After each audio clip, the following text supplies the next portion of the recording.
Alors ce soir à Saint-Lô, on va présenter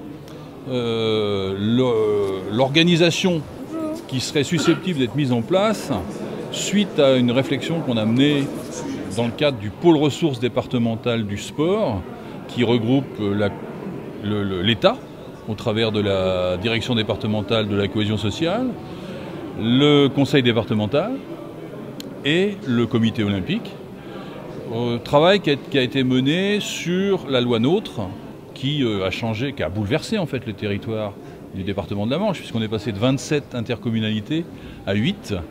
Quelle incidence pour le mouvement sportif, pour le sport, en sachant que le sport reste une compétence générale, qu'on peut l'apprendre, on peut ne pas l'apprendre, enfin c'est relativement complexe, mais ça va être expliqué ce soir par Bruno Laperoni, qui va nous faire un exposé sur la démarche en fait de la loi NOTRe.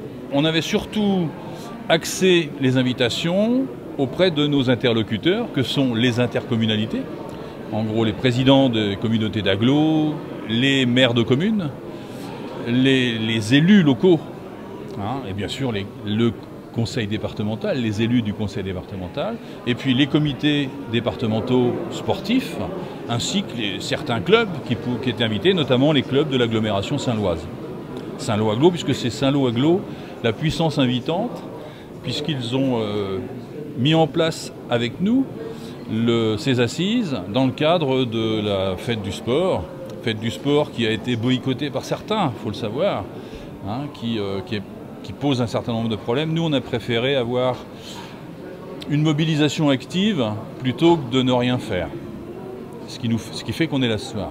Par rapport aux relations avec les collectivités, je pense qu'il n'y a pas grand-chose qui va bouger. Le problème, il est qu'il y a un ensemble de choses qui va changer. Comme vous le disiez, tout est en train de changer.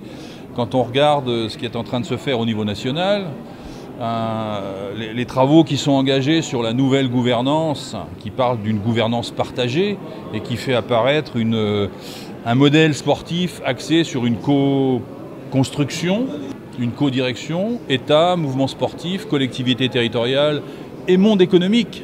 Quelque chose de nouveau, puisque le monde économique était partenaire du sport, mais n'était pas dans l'instance de gouvernance. Là, normalement, le monde économique sera dans l'instance de gouvernance.